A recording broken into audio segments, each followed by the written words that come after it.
கட்டான நான் ஆக்சுவலாக அந்த டூரிஸ்ட் ஸ்பாட் இருக்குல்ல மேடம், அதே இடத்து பகல்காமுக்கு அதே மினி சுவிட்சர்லாந்துக்கு நானே சுற்றுலா போயிருக்கேன். அந்த இடத்துல போய் விசிட் பண்ணிருக்கேன். அந்த அம்மா உட்காந்து அழுத இடத்துக்கு நான் போயிட்டு வந்திருக்கேன்.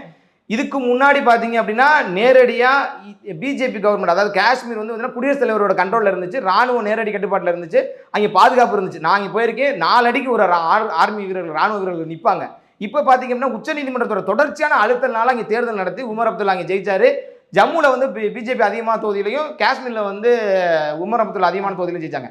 இப்போ இவங்க ஆட்சிக்கு வந்ததுக்கு அப்புறம் பார்த்தீங்க அப்படின்னா கொஞ்சம் அவங்களோட அதிகாரம் செயல்பாடுகள் கொஞ்சம் உள்ள வரனால கொஞ்சம் பிழைகள் நடந்திருக்க தான் செய்யுது. ஆனால் நீங்கள் எல்லாத்துக்கும் பிரதமர் தான் பதவியில் வேணும், பிரதமர் தான் பதவி வேணும். எப்போ குடியரசுத் தலைவர் ஆட்சியிலிருந்து பிரதமரோட நேரடி கட்டுப்பாட்டில் இருக்கையில் நீங்கள் நடந்திருந்தா கூட இதை சொல்லலாம். நீங்கள் தேர்தல் வேணும் தேர்தல் வேணும்னு அடம் முடிச்சது யாரு? இங்கே இருக்க திருமாவளவன், இங்கே இருக்க ஸ்டாலின், உச்சநீதிமன்றம் எல்லாம் அழுத்தம் கொடுத்து இங்கே தேர்தல் நடந்துச்சு. இப்போ அதுக்கான விளைவுகள் வரையில் மோடி மட்டும் கை காட்டுறீங்க. ஏன் உமர் அப்துல்லா ஒருத்தர் கூட சொல்லலையே? அவர் தானே இங்கே முதலமைச்சர். அப்போ அவர் மேலே ஏன் குற்றச்சாட்டலை? இவங்களோட எண்ணம் எல்லாம் எப்படின்னா மத ரீதியான பிரச்சனை எல்லாம் வந்துச்சுன்னா மோடி மேல தலையை கட்டணும், மோடி மேல பிரச்சனையை உருவாக்கணும், அது மட்டும் தான் இவங்களோட எண்ணம். காஷ்மீர்னாவே மக்கள் கேட்டாலே பயப்படுவாங்க. காஷ்மீர்னாவே கலவர பூமி, அங்க எந்த நேரமும் ராணுவம் சுத்திட்டே இருக்கும், எந்த நேரம் துப்பாக்கி சத்தம் கேட்டுட்டே இருக்கும், அங்க எந்த நேரம் கல்லெறிவு நடந்துட்டே இருக்கும் அப்படின்னு பயந்த இடம். 370 ரத்து பண்ணியில ஒரு துப்பாக்கியில இருந்து கூட ஒரு குண்டு கூட வெளியேறல மேடம்.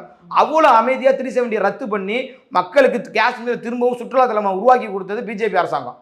அவ்வளோ ஒரு நடவடிக்கைகள்லாம் எடுத்தாங்க.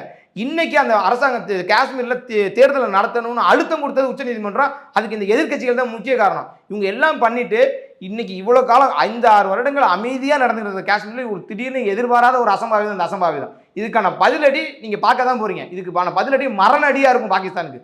அந்த மரணடியை பாகிஸ்தான் எதிர்நோக்கி தான் இன்னைக்கு பயத்தில் வந்து பயந்து போய் கிடக்குறாங்க.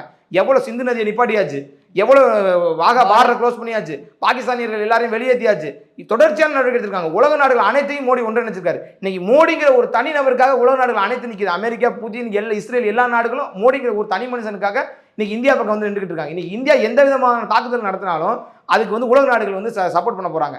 அப்படிப்பட்ட ஒரு சூழ்நிலையை இன்னைக்கு மோடி கிரியேட் பண்ணி வச்சிருக்காரு. எடுத்தோம் கவுத்தோம் அப்படின்னு சொல்லி சண்டை போடக்கூடாது. நம்ம நாட்டு மக்களுக்கு எந்த விதமான பாதிப்பு நடந்துடக்கூடாது, நம்மளோட தாக்குதலில் பாகிஸ்தான் வந்து செதறி போகணும் அப்படிங்கிற ஒரே இணக்கத்தில் பார்த்துட்டு இருக்காங்க. அந்த நாட்டு தளபதிகளோட குடும்பங்கள் எல்லாம் கூட அவங்க வெளிநாடுகளுக்கு வந்து வேற இடத்துல ஷிஃப்ட் பண்ணிட்டு இருக்காங்க. அப்போ அந்த பயம் அவங்களுக்கு இருக்கு. நம்ம இங்கே நிம்மதியாக உட்காந்து பேசிக்கிட்டு இருக்கோம் அப்படின்னா என்ன காரணம்? மோடிங்கிற ஒருத்தர் இருக்காரு, அமித்ஷாங்கிற ஒருத்தர் இருக்காரு, நம்மளை பார்த்துக்குவாங்க, எல்லா பாதுகாப்போட நம்ம இருக்கிறோங்கிற நம்பிக்கையில தான் நம்ம உட்காந்துருக்கோம். நிச்சயமா அதுக்கு பதிலடி இருக்கு.